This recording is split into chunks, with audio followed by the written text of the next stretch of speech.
Hello. What's going on, everyone? I'm just waiting on Substack to decide to go live. Oh, Substack. God damn it, Substack. Nice Substack. It says we're streaming on Substack, but we'll see. We're gonna just start talking.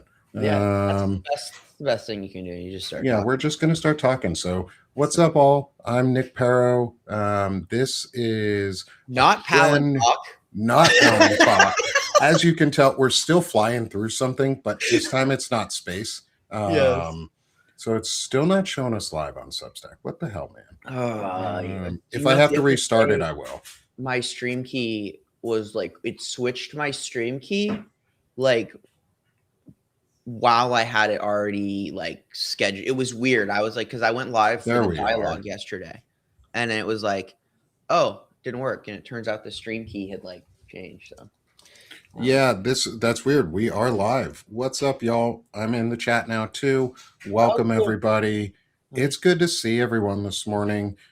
So this is something a little new. However, it fits in with everything that we've been doing here on the Royal We, I guess I've been doing. And actually, no, the general we of all of us men who've been fighting this fight and trying to put in this effort is starting a new series. We're doing Intelligent Masculinity, and we're going to talk about the scholar warrior mentality. We're going to get into what makes Shane who he is and other men who they are and what they believe and how they've come to the beliefs that they have, who their influences are. Oh, yeah, Jack, I am going to be reaching out to you because I want you to come on. I have some openings in February, mid-February, and I'd love to have you on for that. So I'll be reaching out today, and I'll get you scheduled, and we're going to have a great time. And so this is actually this is my show. I've met Zach. Jack. Jack is a friend of our Chronically Illing Out show. Cool. He's unfortunately had to leave the US and now lives in Canada because of our hate policies here around transgender folks and non-regressive gender folks. You mean the overwhelming tide of ignorance and hate that has suffocated the common decency of the American society? Yeah. I'm glad you made it to Canada, Jack. I'm Jack's glad a nurse. Canada is still a place that people can go to feel safe. So, and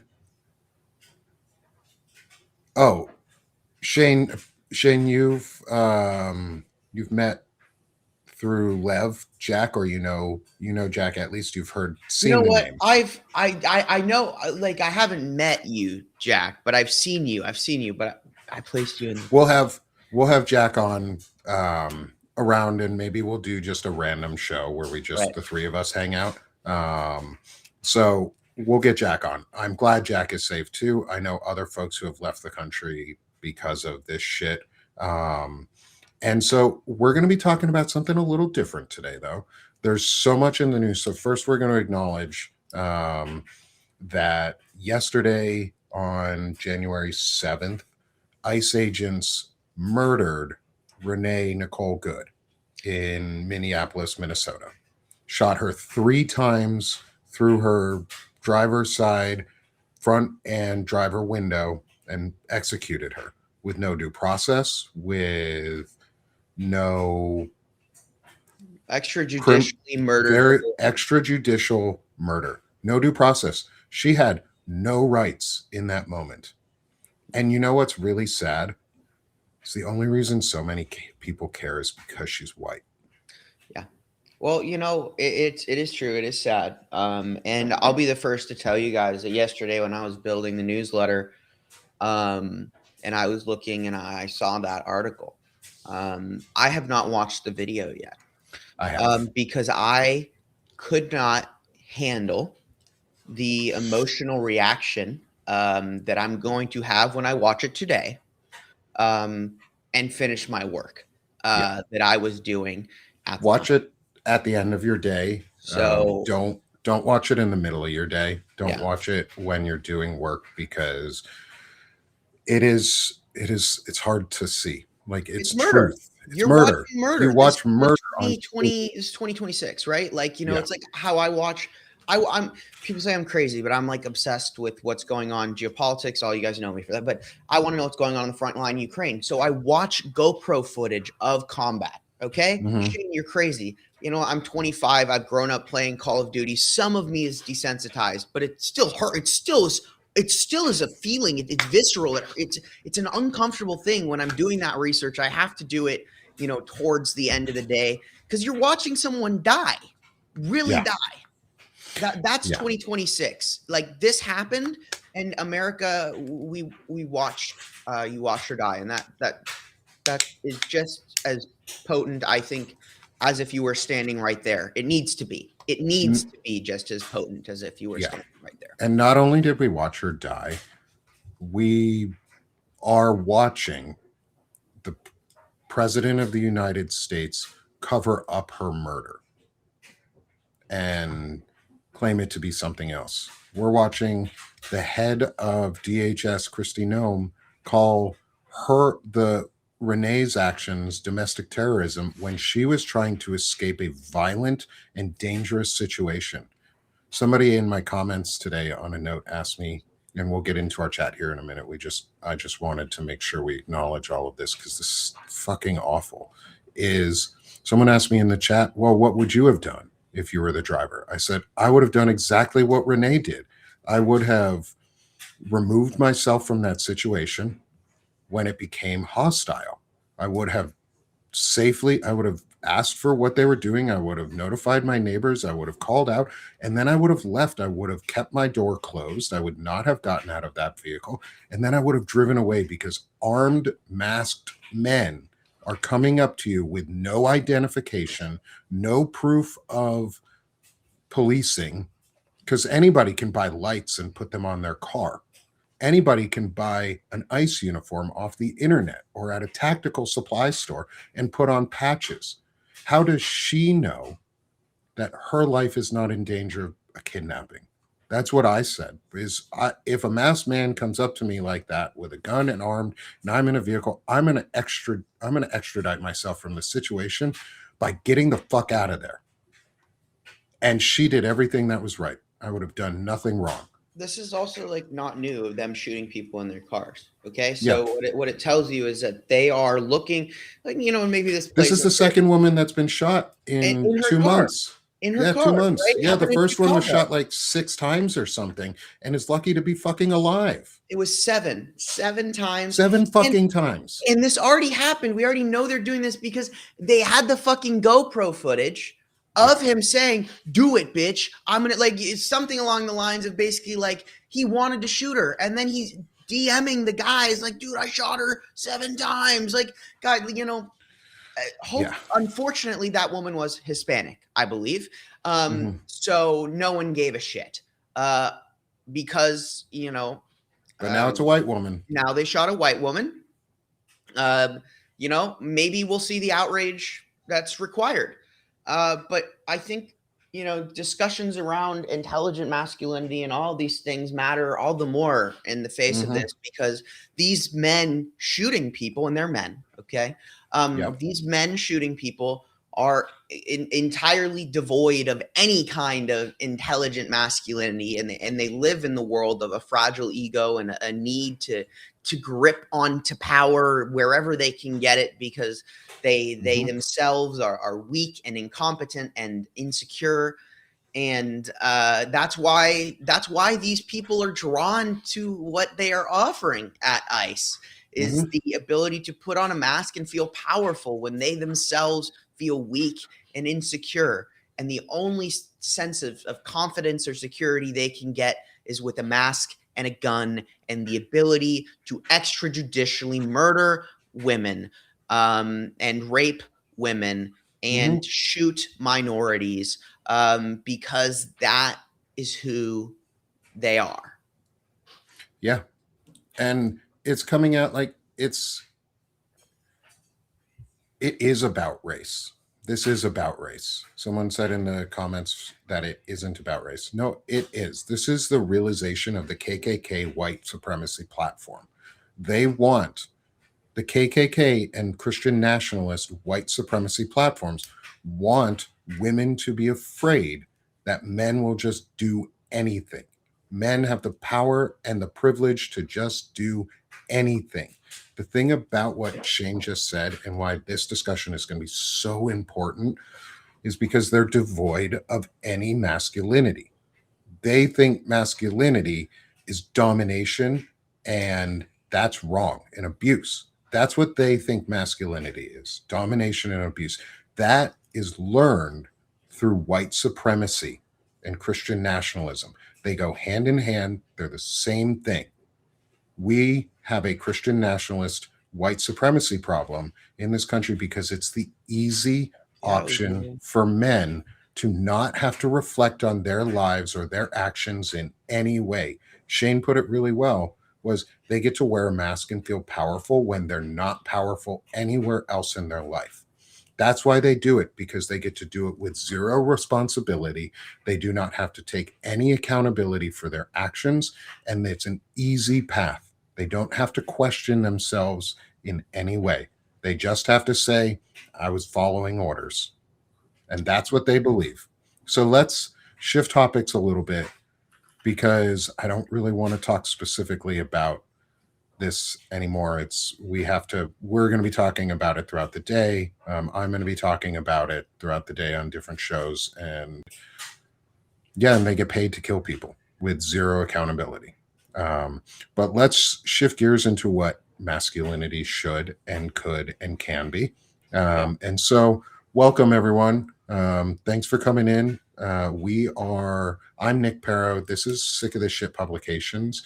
And I have started a new series called Intelligent Masculinity, where I'm going to be asking gentlemen, young to old, who show and highlight and exemplify intelligent masculinity.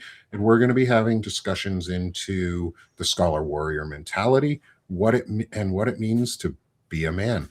And yes, be a man from the Disney Mulan song of Be a Man, because that's the I've been clarion singing it call.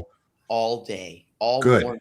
All good. morning, I was Prepare walking around the yourself. kitchen, making coffee, feeding the dogs, Good. Prepare yourself, because this conversation is going to be fun. We're going to learn about Shane, and then it's going to be followed up with almost a profile of Shane and what it means for him to be an intelligent man. And then as this series grows, because it's going to be going over the next 2 months at minimum, and it may just keep going after that, is I've lined up 2 to 3 interviews a week with men for the next 2 months. Wow. And we're going to be getting folks like Jack included in that conversation. We've got That's you, good. Shane Yirak. You're the first we're interviewing right now. Sherrod Sweeney was supposed to be the first, but we had to move him to this afternoon, only Sharon. because of the timing. And so we're going to be having an incredible group. You're going to be joined by the likes of Qasim Rashid. I've reached out to Bobby Jones and Oh, Wajahar yeah. Ali. We've got the opinionated ogre coming on at some point, Marlon Weems, Walter Ryan. So folks you So great. all know. But That's so here we have Shane Yirak. And Shane Yirak is someone that I have had the pleasure of getting to know over the last 6, almost 7 months now. And I want to make sure I also thank, she's in the chat with us, Christina. Thank you Yes, for it's connecting always Shane and I. Christina. You brought us together at first. You were the one who said, hey, you should really reach out to Shane. You would really like this dude. He's awesome. He's a firebrand and he's pretty amazing. And so I did. And apparently she also told Shane, hey, you should reach out to Nick. He's an awesome dude. You guys would get along really well. And we did. And since then we've basically done a show every week. We work together a lot on Banner and Backbone. And I'm going to let you introduce the rest of yourself, and Yeah. who you are and the work you're doing. And then we'll get into the question set. But I wanted to give you that great intro Thank you. preview, That, makes me feel because nice, man. Makes me I feel love you, nice. dude. You're I great. love you too, bro. You're a It's great friend. it's genuinely, I do say this all the time. I mean, I think that me and Nick have become really good friends, and in whatever the circumstances may be, it's great that me and Nick have been able to work together and grow side by side, and take advantage of these relationships and these opportunities to really grow ourselves and others around us to, create, I think, do what best we can to exemplify the kind of behavior and, responsible journalism that we want to see in the world, and hopefully build that. So, who am I? I mean, obviously a lot of you guys probably have heard my normal spiel, but I'm a 25-year-old guy. I don't have a degree, in your typical sense. I could argue that I have an AA in business. I do, but I bounced around. You may as well say you do if you do. I do, so yeah, just to give an idea. So I wanted to be a vet. That was the first thing I ever wanted to do. So Carl, Bad Carl. So talk with my hands. But it was always like, now you guys can see the cat in the corner. The ADHD is, sorry, let me focus myself here, but yeah, I mean, I got you, brother. I'll keep you on task eventually. Thank you. I started, I want to be a vet, I wanted to help, people and help animals and whatever. And then, so, I went to college, life hit me a little bit, and I was like, oh, well, I like science, but, COVID hit and I wasn't sure, what I wanted to do. So then I was like, oh, maybe I'll do entomology, right? I want to study ants. Why? Because one, ants are remarkable. Okay. So if you think ants are annoying, yes, they are annoying, but they are also remarkable. So in the ants, I got this love. I found this love for complex systems and relationships and how organisms can work together to do incredible things. And, this human biology, how you have these complex systems and sciences and how things come together to being, do incredible things when you assume that something on the surface, all the mechanisms, I suppose, behind things. And so ultimately COVID hit. I spent 2 years trying to figure my stuff out.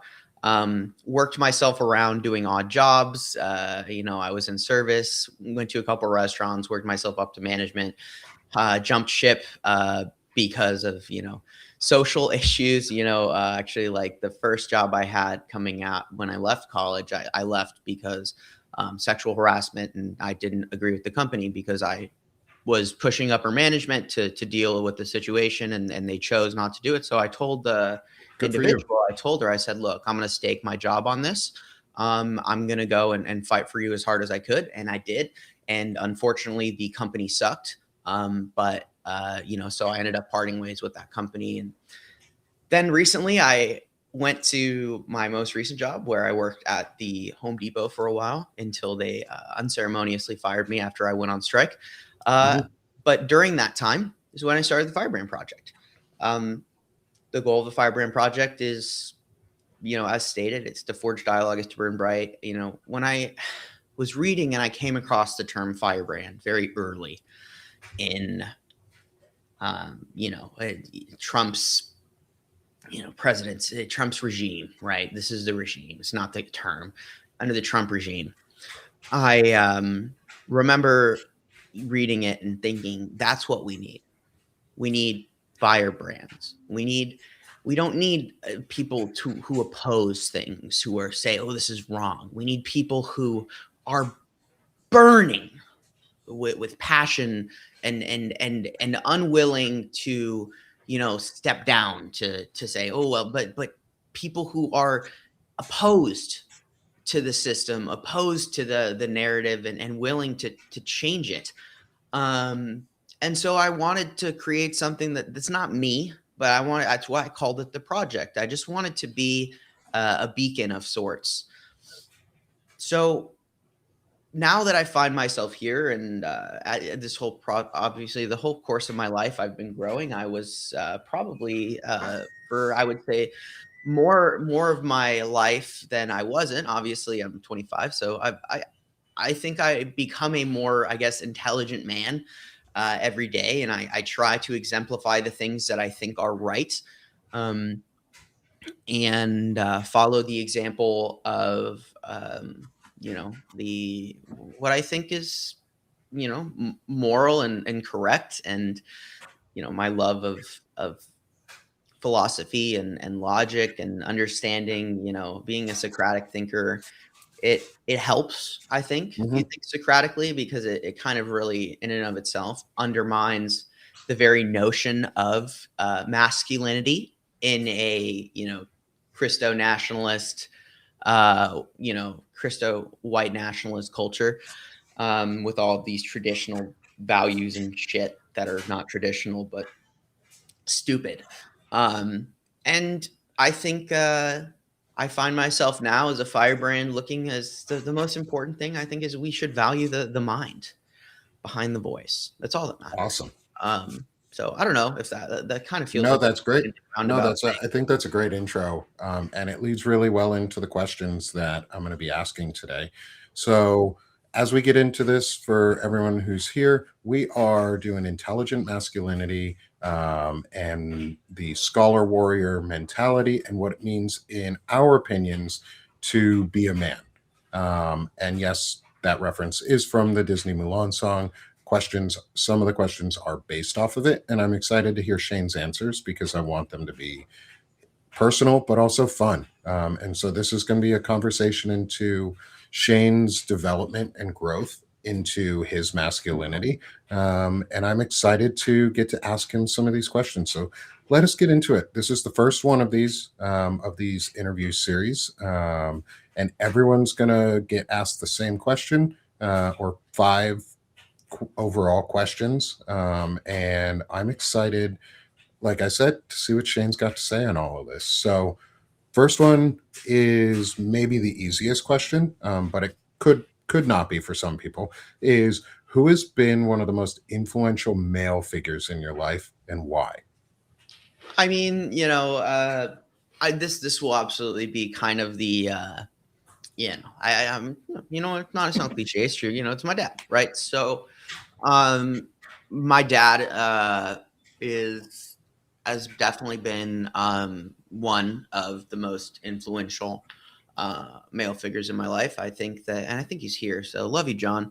Um, He you know, normally is in our chats. he's normally here, right? It's like they've been exceptionally supportive of me. Like, I've had and I know that that's not always the case, right? Yeah. Like, I also have to say that I'm not ignorant to the fact that your dad can be a piece of shit that makes your life really hard because the lack of intelligent masculinity in our culture and in our society. So I'm lucky in the sense that I did have a dad who was intelligent, in his masculinity. Now, is he perfect? Absolutely not. Me and him both know that.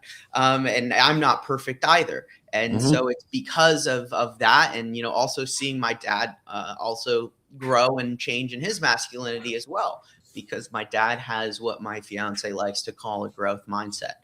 And it's about, being better. So yeah, my dad absolutely, he modeled a relationship with my mom that was one of caring and support and understanding and supporting my mom's dreams and aspirations. Tolerating when there was disagreement. You didn't see anger. He never wrote. He might have raised his voice. He never lifted a hand. And my dad has always aspired to be the dad that I think he wished he had for his kids, and so because of that, he has been truly remarkable. So first off, I would say it's my dad who has been there and supported me, and as someone I don't talk about a whole lot, but I'm bipolar. Hmm. And if you've watched me long enough, you've probably seen like, damn, like, whoa, he's off today, and then you see There's me in, some, like, you can see some of the manic days, yes, definitely. you can always see the manic days when they come through. So, I'm transparent about it. I don't think I've that, had friends who are bipolar, so I understand what it's like. I've met. I mean, I'm ADHD as shit, and yeah, maybe on the slightly on the autistic side, but I've never been diagnosed on that ways. But I'm ADHD and OCD as shit, so I totally get it. Like, yeah. it's So, tough. I was not an easy kid. Okay, let me No. let me put it that way. Okay, so and so that raising me was not easy. I could have turned out a lot of ways. But it's because of my support from my Hmm. mom and my dad. But I will also say that even though this is, not necessarily the question, I think it's worth mentioning. One of the most influential figures in my life, hands down, was my grandmother, my Mimi, my Hmm. mom's mom, who was a remarkable woman, and a pillar for community. She was one of the first teachers to teach Black kids in the South. I want to say it was in Tennessee. She taught the Alabama baseball team on manners when she was in college. She was called in to teach a bunch of men etiquette That's fucking awesome. for the Alabama state football team. She was in the theater and a pillar of her community when she lived in Montana, and she just was incredible. A very smart woman, and just she had stormed her way through all of the barriers that existed for women in a time when there was a lot. And she was well read, and me and her, I remember, and she died when I was 18. So maybe I was 16. Either way, I remember, and I still attribute the, hours and hours and hours that we spent reading books or having conversations late into the night when I was up visiting her. And it's a huge, it's a huge it's a huge part of my life. And so even though you may have men are important, I think a very important thing to note as well is there's influential women. And without an influential woman, I think it's very hard to have it. It's much easier to have a very unemotionally or a unintelligent masculinity without Yeah. having that respect for an understanding of what women are capable of and what they should and can be doing, what they should be allowed to do. Hmm. Because the value and just I don't know. Maybe I'm kind of spiraling, but No, I think your answer is really great. It fits also with mine. And throughout all this series, I'm going to incorporate my answers to other people's answers too for everyone in the audience so that we can have a really good discussion and dialogue because I like stories.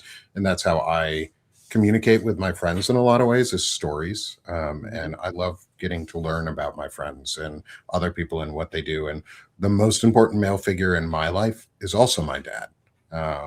And I can say that wholeheartedly. And just like Shane's dad, he's not perfect. My dad's not perfect, and my dad knows that. I know that. But the thing that I got to see out of my dad that has been so influential in life is he has grown every time that I've interacted with him. He's always strived to be better than he was before. yeah, And I'm so proud of being his son because of it, yep, because he's done some amazing things. My dad had a very successful career in the military. He was in the army. He had a very, very successful career. He's a retired full bird colonel. He's done so much good and has grown as a person and has evolved as a person. And I think he has been, he has Oh, the next question is gonna get to your answer, Dan. Don't worry. Is I'm gonna ask Shane about his thoughts on what it means to be intelligently masculine. We'll get there. Don't worry. We're just starting. yeah. Really, I know we're half an hour in, but we're sort of just starting. And so welcome everyone. We have a Um, tendency to gab yeah, us. we have a tendency to ramble. That's why we do podcasts like every day and all the time, is because we Honestly, just get to fucking talk and talk and talk and talk, and people seem to want to listen. So we're just going to we'll keep keep talking. talking and talking. Yeah. And so, like, my dad taught me how to grow and evolve. My dad taught me that it was acceptable to learn and become different and better than what he was before. I didn't know some of the things that my dad was going through, any of the mental health issues he may have been going through. Yep. He was very quiet on that. However, I have a mom who is a psychologist, child developmental psychologist, one who's really, really, really, really good. And she is also she is the most important female figure in my life, because I've had a great set of parents who have done so much to talk and tell me and express to me how to learn emotions and feelings. And my mom helped my dad grow. And my mom helped my dad find his own happiness and continue to find his happiness and grow along with him. And it gave me a model of what a relationship should look like and can look like. And it gave me a model of how men should self assess and reassess their lives and be emotionally available. Because some of those times when my dad wasn't emotionally available were the times that I needed him the most. And I also see some of those failings in myself. And that's where I'm trying to grow too, is how do I continue to grow through all of this and help prevent further or stop passing on generational traumas? How do I become a better father or a better human than I was before? And how do Yeah. I use my dad's example to get there, and my parents? And it's important to me. And that's where we lead into our second question, Yeah. which is, Really quick, of course, yeah, mom. I don't leave my mom. Okay. So no, mom, of course, my mom is hmm, influential in my intelligent masculinity as well. Me and my mom had a very, and we still do have a very open and emotional relationship. We share things with each other. And we do have that intelligent, emotional conversation. Me and my mom as well, we're both very passionate people. So we constantly butt heads, but we also are able to, we violently agree sometimes, I think is the best way to put it.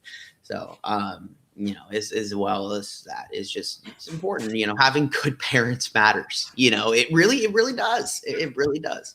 yeah, it But does. It makes a huge difference. Having good guardians matter.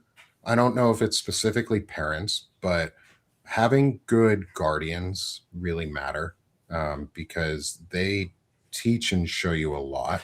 And to add on to this intelligent masculinity discussion and the overall discussions that I do on Sick This Shit publications around mental health and things like that, there was a question in the chat around emotional distress tolerance, and from Derek, and if I could post resources around it. I'm actually going to be putting out a series that goes through the VA manual that I have been given from 2.5 years of therapy, where they just talk through the document and you get examples and you can understand different aspects of it. I'm just going to go through it. I'm not a licensed psychologist, and I am not a practitioner. I just want to go through it so others have these resources to be able to do and practice these same things. And that way you have watchable videos and documents that go through. it's And I spectacular. want to make sure in our chat too, please remain respectful. I know,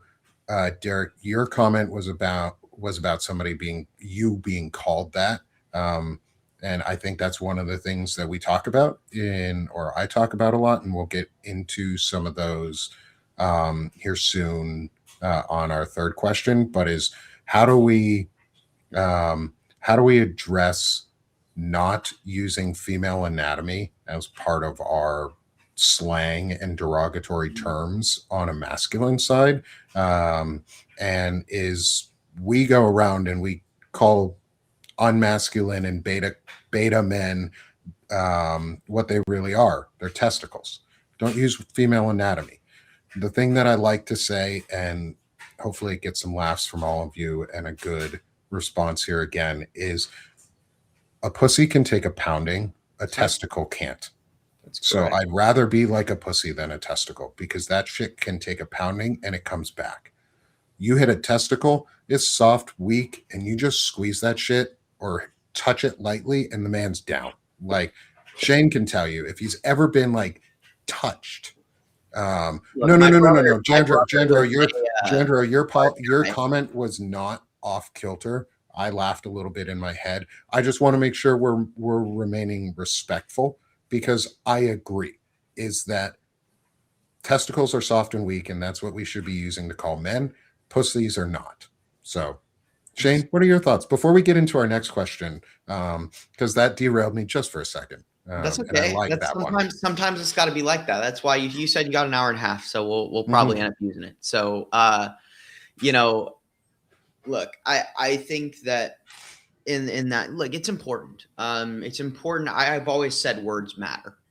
Okay, so I remember, or I was long earlier than most people. I was using the word regime because I was like, and I was telling people, we got to start calling it a regime. We got to start calling it Mhm. what it is. The same goes for language. Um, like it's dehumanizing, right? Every word's matter. And there's a quote that I love, and I'm going to paraphrase it because I don't remember it, but basically, words are the lens through which we shape reality. Okay, Mhm. so if you want to dehumanize a woman, if you want to make women lesser in a society, you create a society where you use words that relegate women to a lower or a less than human standard, like using their anatomy as a slur. Because then women, if women are the definition of slurs, then they can't be. It's so subconscious. It's so um, you know, uh, I I I like think this word, I think our friend, diabolical, right? yeah, It's and diabolical. It's so it was intentional for someone, and mhm. then it became something of its own because if you do that, in a sense, you can start. It's like the butterfly effect, right? Mhm. Like somebody decided that they were going to use and shift the terminology.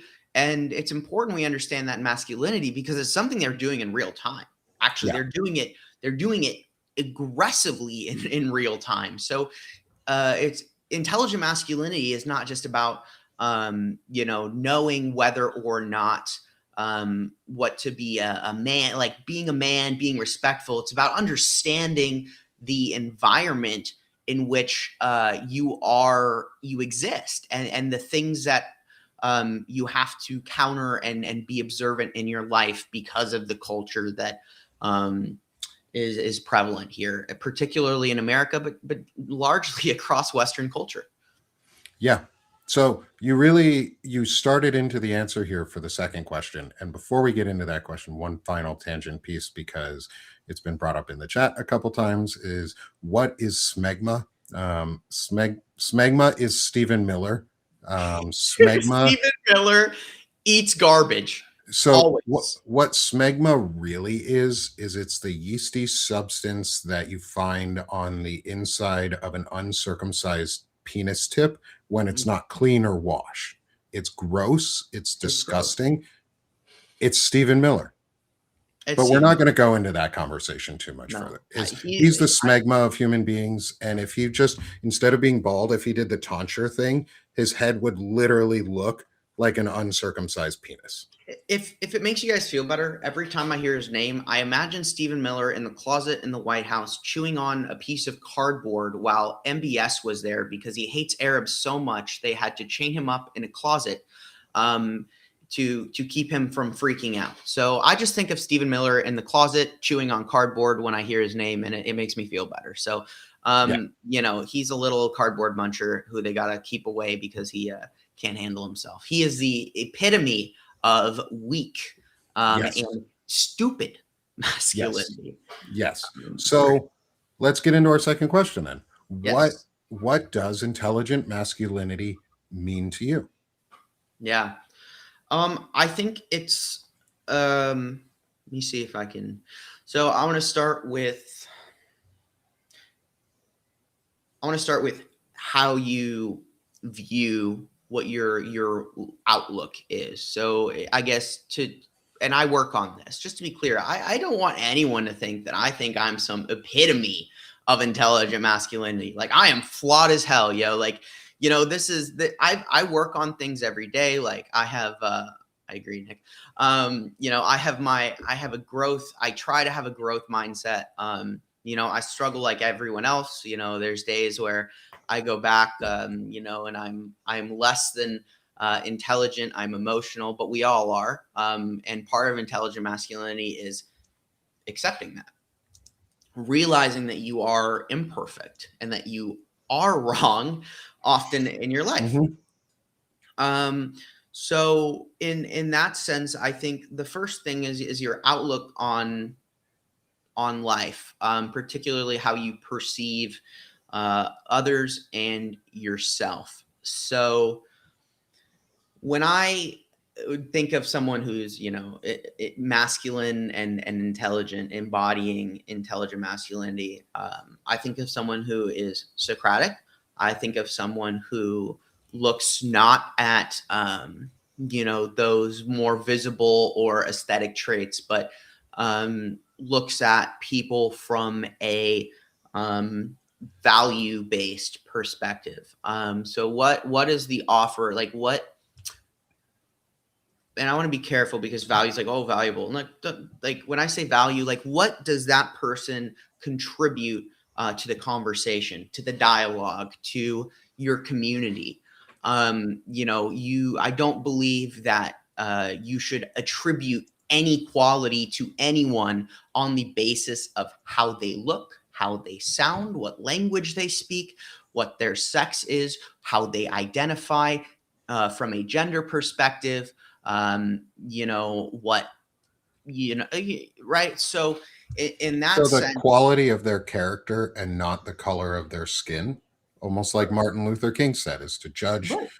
He had a dream that we would judge each other on the quality of our character and not the Yeah. content of our or the color of our skin. Whereas we have a vice president right now, and I'll mention this because it's super important in this discussion, who over Christmas break said white men no longer have, or white people no longer have to apologize for being white. Oh, JD Vance That's not needs to shave intelligent his fucking baby masculinity. face, and then he Yeah, can speak in front of a podium. Until he shaves his face and shows us all what he really looks like without that stupid beard, I don't want to hear it. yeah. Yeah, I don't. What Yeah, he is the opposite of what intelligent masculinity looks like, and the idea of giving back and contributing to your Yeah. community. He only takes away. Yeah. And so I would say that's the first thing, right?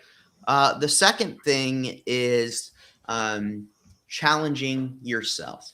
So the importance of introspection and challenging yourself on a daily basis. And what I mean by that is when you make a decision, when you do something, you need to be capable of looking within yourself and saying, did I do that? Like, was that right? Like was that the right move? Did I do that?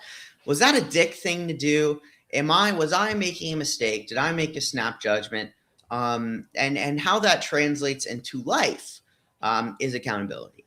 So you need to have the ability to, one, identify and accept mistakes that you made, and be accountable for those. So I'll give you an example.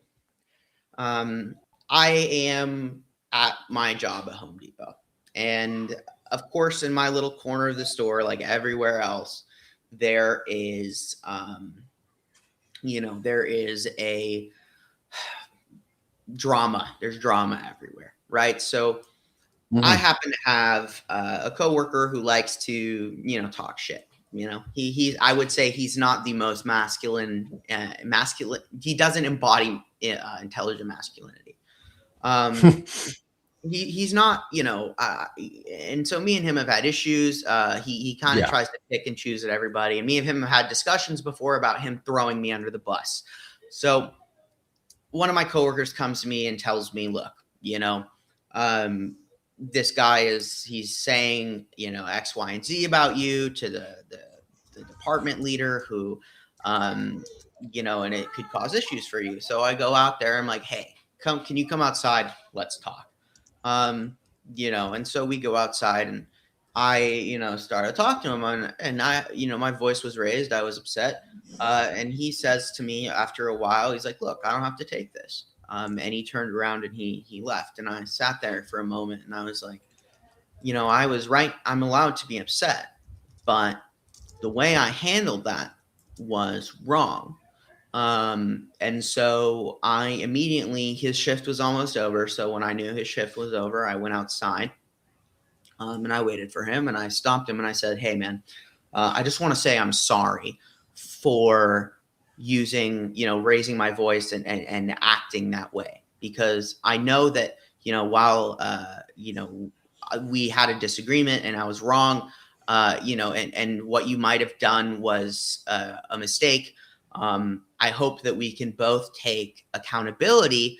Myself in particular, I want to let you know that I am sorry for acting that way. And I would like us to, if it's, amenable to you, to bury the hatchet, and actually focus on having a productive and actual better relationship going forward. And I promise that I will work on that.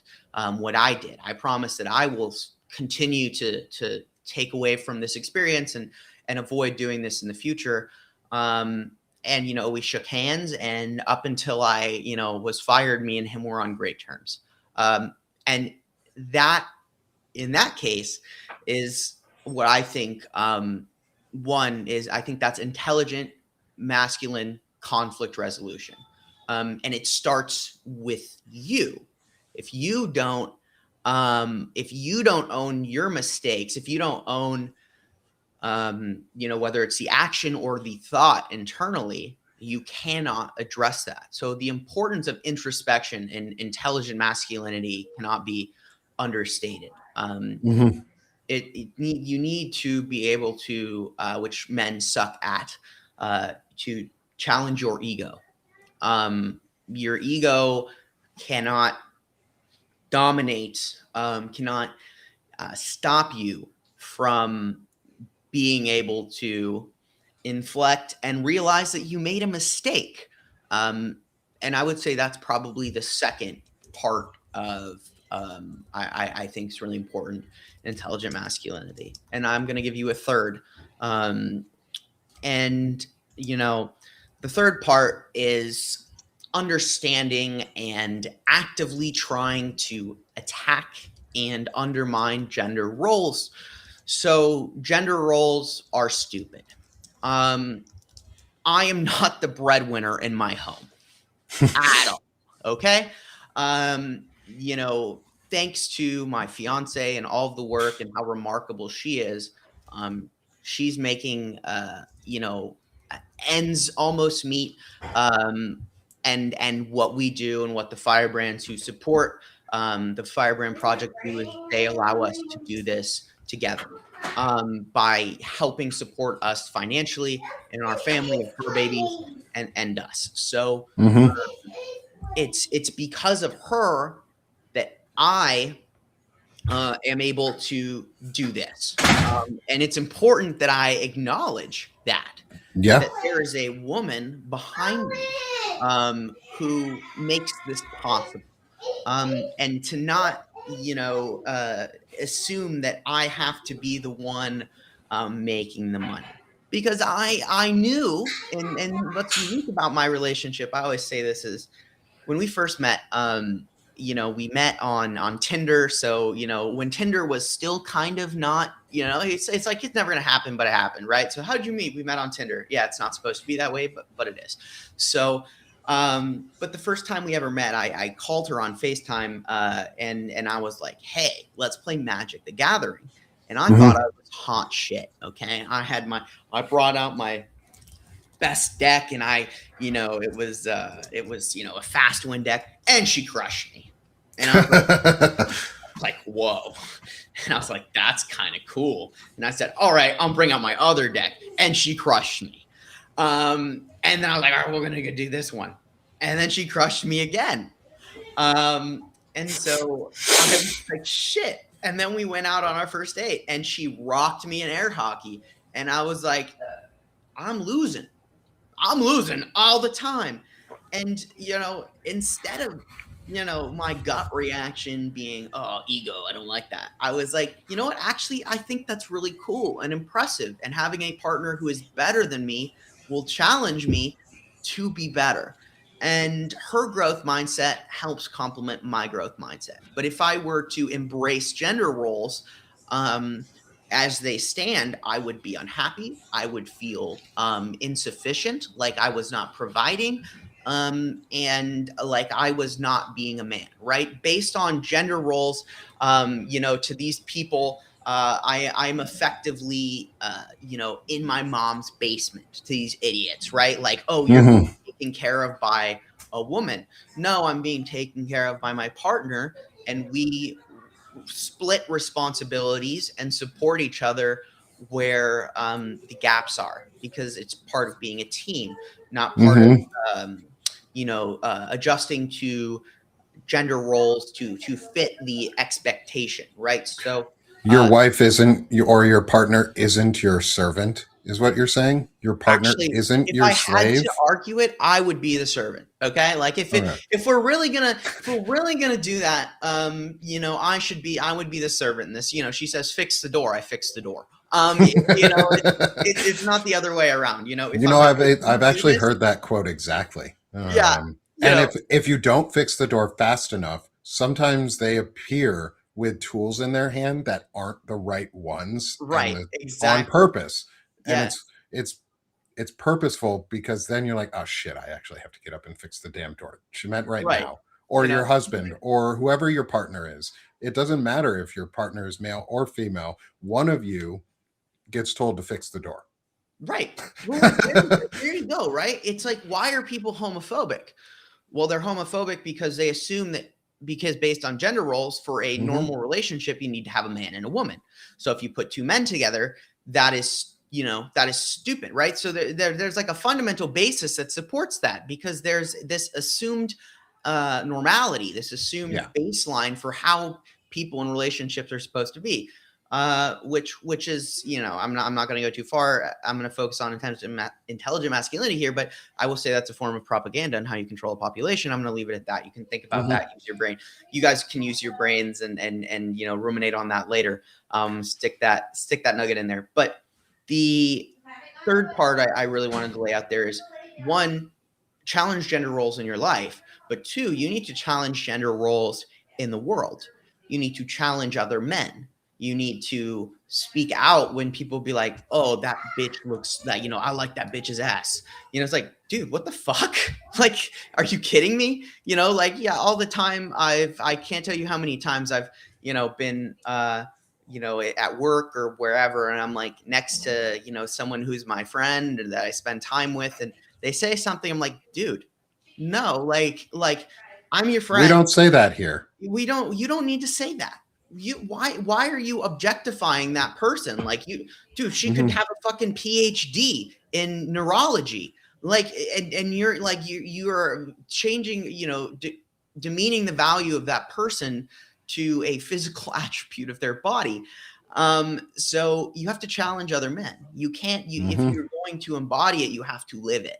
And you have to do that. And that's probably one of the most uncomfortable parts of, embodying intelligent masculinity in your life, is because you can run into situations where, if you get enough ignorant men together, they can, you'll be in a situation where you might actually be facing that adversity and that discrimination Hmm. yourself. And Yeah. whether you have the confidence and self, um, value yourself, and know what you're doing is right, to not acquiesce to that, to feel included. And I would So say those three are my I think definition. that's I think your three definitions and your three um, areas specifically really cover what intelligent masculinity means.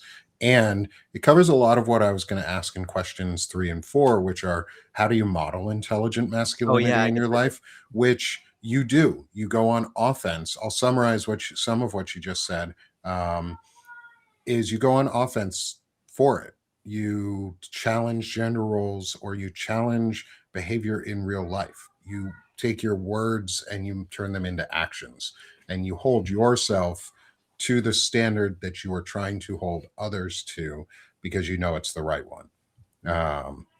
And it's one of those things, like you said, you use examples of at work is somebody says something wrong, or a friend says something, or someone you care about says something that's highly inappropriate. Tell them, like, tell them that it's wrong, and then tell them why they should, or how they could do something slightly different. Offer them an option, offer them a choice, offer them, hey, what you just said was shit. Like, you just said garbage coming out of your mouth, and it was hurtful, it was offensive, it was rude. Here's a better way to talk about this. Or here's a suggestion. You don't have to follow it, but my suggestion is maybe you talk like this, or you use different words, or Yeah. maybe you just don't talk about that because you don't know anything, and you don't add to the conversation. So listen to learn and not respond. Let me give you one more example I think is good at this because, I would say in the last, obviously I just turned 25, so my frontal lobe is developed, guys. So now I get to start to live my life with my whole brain. Of course, I got that rampant ADHD and that neurodivergent, so I'm going to try and grow it more. I think I can. But when I'm going to go back to Home Depot because at this point, this was a point in my life when, this catalyst was going on in the world. And I was really forced to confront morality, to see, the systems of government and whatnot become amoral to the point where I'm facing, I want you look inward and say, well, I need to make sure that we are exemplifying what's right in my life. So I worked at Home Depot. I was a technician. Okay. So I had my own little workshop in the corner. I fixed all the tools. It was a little room. People would come back and visit me all the time. These young guys, they would come in 18, 19, and they'd sit there and, watch me fix things and ask me questions or whatever. And I was somewhat of a weird little guru oracle, if they could sneak away and come back to the workshop where I'm watching, power slap and whatever and fixing tools, they would do that. But sometimes these young people, they would say, something. And I'm like, so I would tell them, I'm like, dude, you want to come back here? You cut that shit out. You don't say that back here. You want to be in this room? That you don't say that shit. And it was, they're like, whoa, like, like you use the R word, get the hell out. Like, Yeah. I'm telling you this once, don't ever say that around me. I don't want to hear it. I'm telling, and it's not like me saying, oh, I'm not yelling at them. I'm like, I'm going to be candid with you right now. I don't consider that acceptable. If you want to be here, you want to be around me, don't use that word because I'm going to call you out on it every single time. The same thing with objectifying women. If they would come in, I'm like, you don't say that here. That's not acceptable. You want to go out and say that shit somewhere else? I can't stop you, but don't say that in front of me. And that kind of situation where you're really drawing such a hard line, especially with younger men, if they look up to you, it's really important. If a younger man looks up to you, you need to be able to be direct, and that confidence exudes. That confidence actually exudes intelligent masculinity. It makes it appealing to see someone you might look up to say, no, actually, that strong forward energy of, that they do associate with masculinity, that kind of strong, I don't want to say aggression, but it kind of is, right? It's like that masculine, like, hey, you want them to associate defending the right thing with masculinity as opposed to using that same energy for the wrong thing. It's kind of like rewiring, changing the definition. So I just wanted to kind of add that example as well, because it's another example of kind of how I did exemplify that in my life. No, I think that's a great one. So maybe let's go on into the next, because you've talked a lot about, I want you to talk about the next question of what do you do to self-reflect and self-evaluate as part of the following questions too. Because you've talked a lot about how you reflect on your actions. You talk a lot about how you challenge yourself and you evaluate your own experiences. And there was a really great comment in the chat from our friend Neurodivergent Hodgepodge, um, which was in response to something Christina We had love said, but neuro. more, yeah, we love Neurod. And they said more comprehensively, it would include lack of emotional management skills started with acknowledging feeling and managing emotions, as well as being taught that it's the woman's job to manage the man's feelings and emotions. And I Right. think a lot of what you're seeing from or hearing from Shane is how he's not saying he uses his fiance, his wife, his partner as a tool of managing his emotions. Most everything he's talking about has been, Shane, you've been saying, is I'm self-reflective, I evaluate my own emotions and my feelings, I think about what I just said and how it impacts those around me and myself. Is this something I want to model or be a model of? And that last thing you said about having, if you are a role model for a younger man or a boy or a kid in your life or even a girl, if you're a role model as a man, you need to be able to showcase that you can be self-reflective and self-evaluate. um, and I think that's really important. So Shane, I applaud you a lot, and you've gotten a lot of really good feedback from everyone in the chat. Thank you everyone for all the comments and feedback that you're Yeah, giving during the live show. We really appreciate it, and I see them and I'm reading them as they go, trying to follow along while listening to Shane. So don't apologies if I don't get to all your comments and great feedback, but it is truly appreciated as we go in. absolutely. Um, and so, before we go to our final three questions, which are part of a set about the Be a Man section, um, and we'll have to do those in about 20 minutes time. So I've got a little break between my next show. Yeah. Is what is your favorite tool for yourself? Just one favorite tool. What's your favorite tool to self-reflect and self-evaluate? How do you do that? And just on a short basis, because you've explained a lot about what you do and where it leads to, but what's your favorite tool to actually self-evaluate? Right. I think it's important to acknowledge that I am neurodivergent, I'm bipolar, and so there's a phrase I love. Okay, it's not your fault, but it is your problem. Okay, so it's not your fault, it's not my fault I'm bipolar, but if I say something that is hurtful, it is my problem. Mm-hmm. So I, in my life in particular, have been forced to challenge myself constantly. Because when I do something, I have to discern whether or not that was me or it was my, who I want to be, who I am, or a oversized emotional reaction that is illogical. So it's this kind of it's why I am so Socratic. It's why I love philosophy, but because by using logic, I can find the truth in my own actions. Is Shane, was that a logical response? Would Socrates have ripped me a new asshole? If the answer is yes, if I was sitting in a room with Plato and Socrates and all of these old white men who I acknowledge were sexist as fuck, from a logical perspective, would that hold up in court? And if the answer is no, then I immediately am going to pivot to how do I be accountable? How do I fix that situation? And how do I try and avoid it? Now, I'm a human being. There's certain things that are much harder for me than others. But the important thing is that I acknowledge that it is my problem. And regardless of it's my fault, I need to be accountable for that. I need to.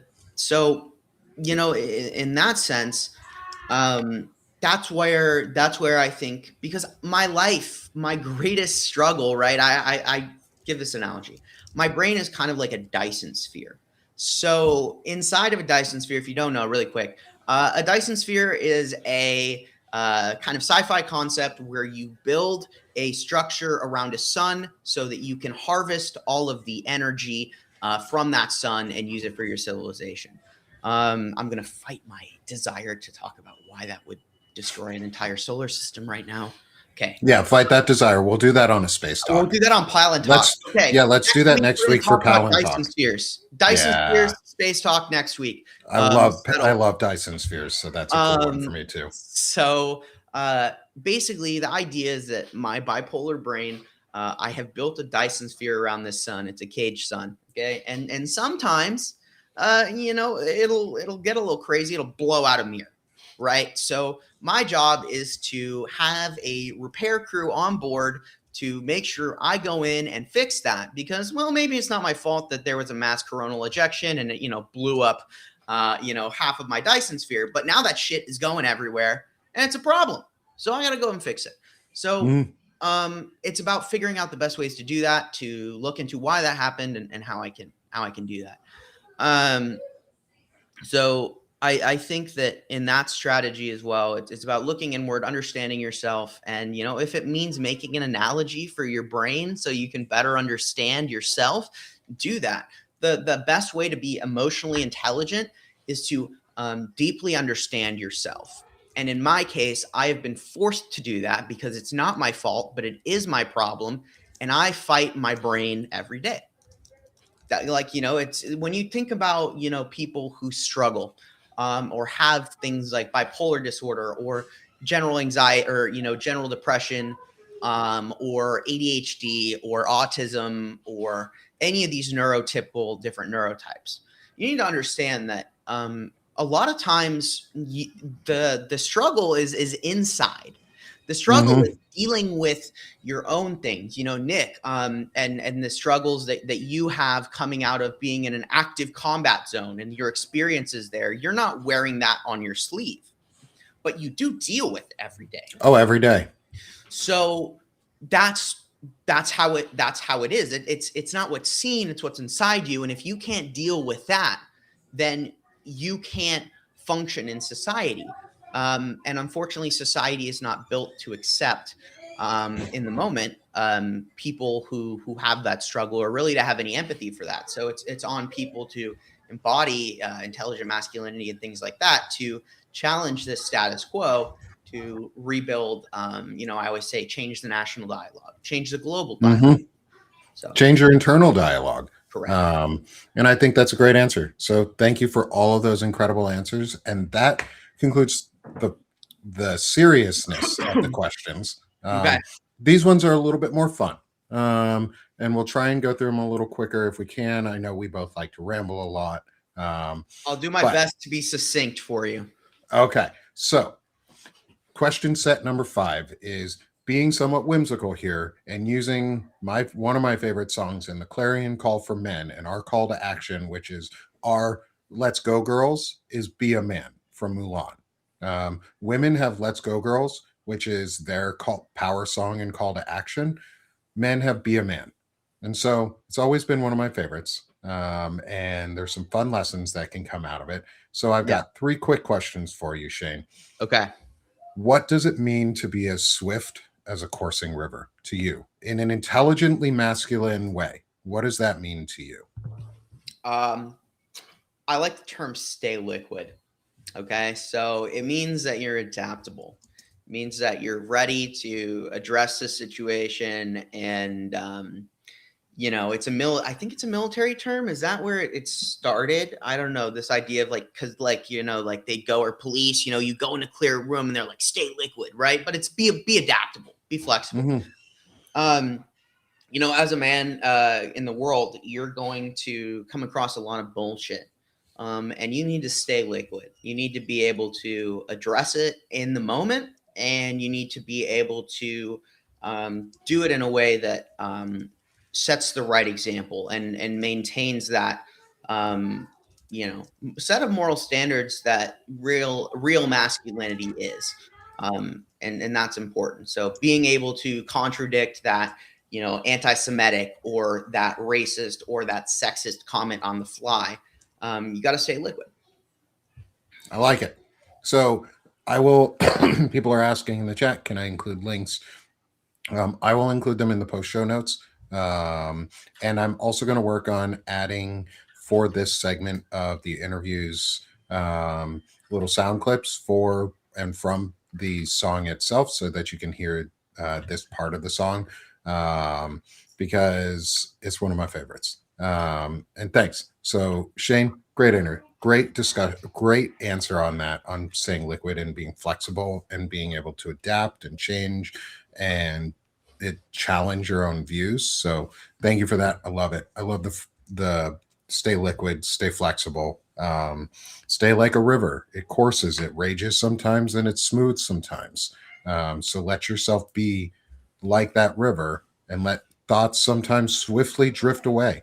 Like Shane said, it's not your fault, but it is your problem. So separate your thoughts from your actions and empower yourself to challenge the thoughts that you know are bad, and to sometimes challenge the thoughts that you think and know are good, to make them better, Yeah. which I think is great. So next, how do you embody the force of a great typhoon? I'm a fucking firebrand. I am loud, I'm obnoxious. I will be the first person to say something extremely controversial in a tense environment, and I'm unapologetic in my positions and my feelings. Like, I'll come into a room and I will change the vibe because like I told Michael Cohen to shut the fuck up in a live stream. That's just who I am. Like, it's I'm not sorry about it. Like I don't believe in acquiescing for the sake of peace. I don't believe in settling for a a half measure.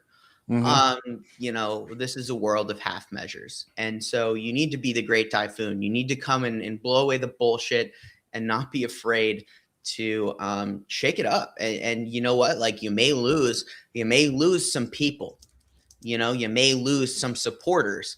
But also you're going to show some people that, that's acceptable. And you know Mm-hmm. what? We don't have to tolerate that level of like just tolerating a certain level of depravity because it's functional or it's helpful, Yeah. or somewhat moving us in the right direction. Yeah. So that's what like I say shit. I call out Midas Touch. I call out Michael Cohen. I call out these people. And people don't like me. I get some real hateful responses. I've Oh lost yeah. subscribers for sure. I've lost subscribers. So that's how it is. And Good. probably It's people in the the good chat thing. are gonna hear me say that MTN thing, and they're gonna be like, "Whoa, what the?" It happens But though. I don't care. I Yeah, don't care. And yeah. that's the typhoon.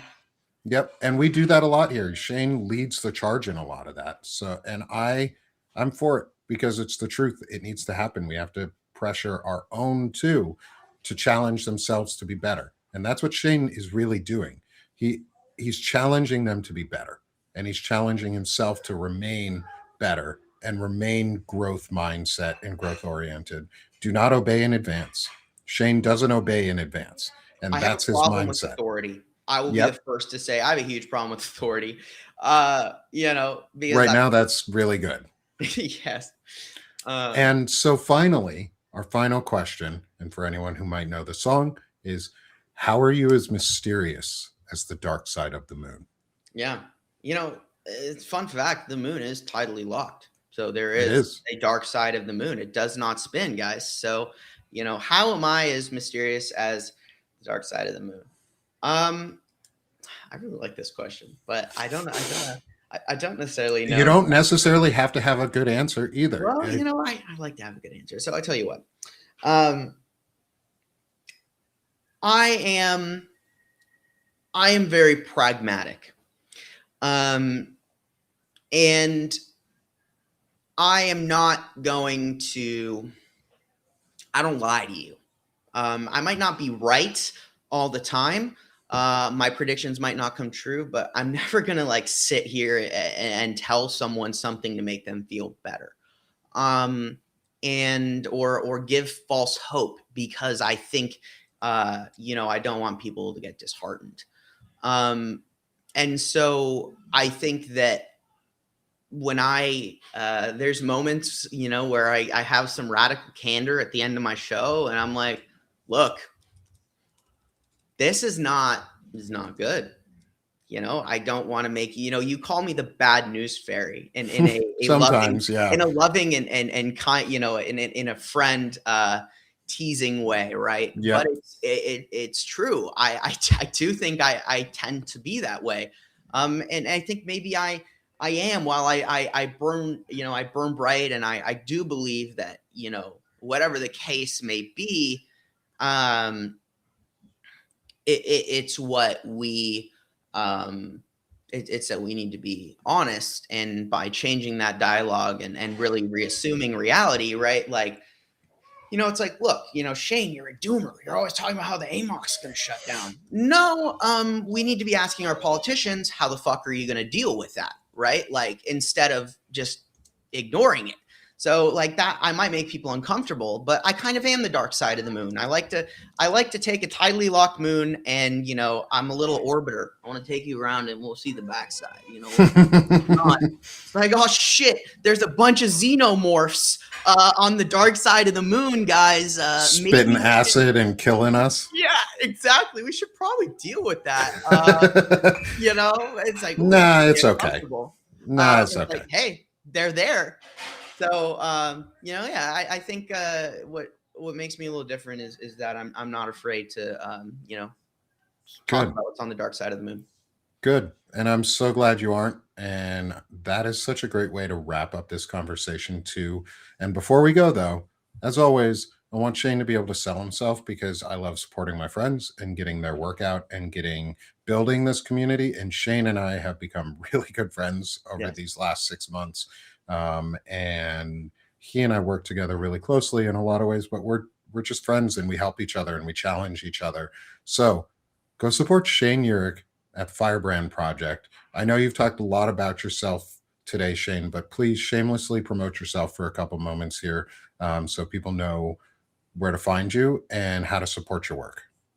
Yeah. First, to answer Neuro's question, I'm the kid that would go down in the basement. That's where I built all my Legos. So of course, but to, sell myself, guys, if you've been with me in the Firebrand Project for, the duration of our journey here, my focus has changed over time.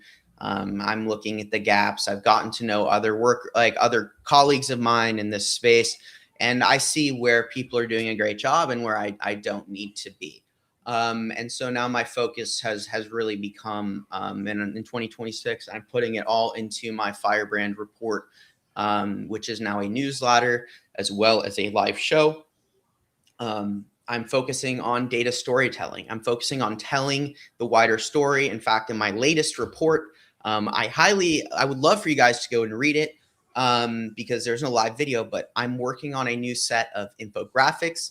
So another way for visual learners to get a overview of real-time geopolitical events in a short way for skimmers who don't like to read, or if you don't have time to watch, go and, check out my most recent Firebrand report, and see what I'm working on. And it's going to keep getting better. But my job here, the way I see it, is you guys come to me for information. And as the founder of the Firebrand Project, I hold up the torch so you guys can light yours and take that information out into the world and do that. So it's a total, my goal here is, and I'm not going to say too much, but I'm working on bringing on my first researcher.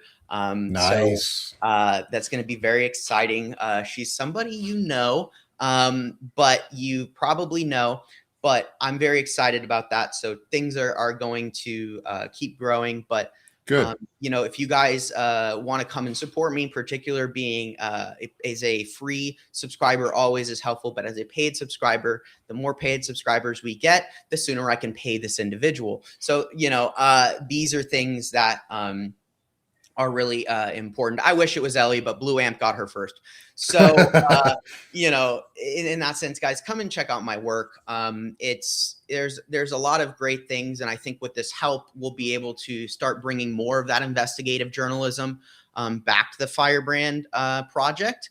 Having someone who can do that while I do the reports, I'm very excited about that.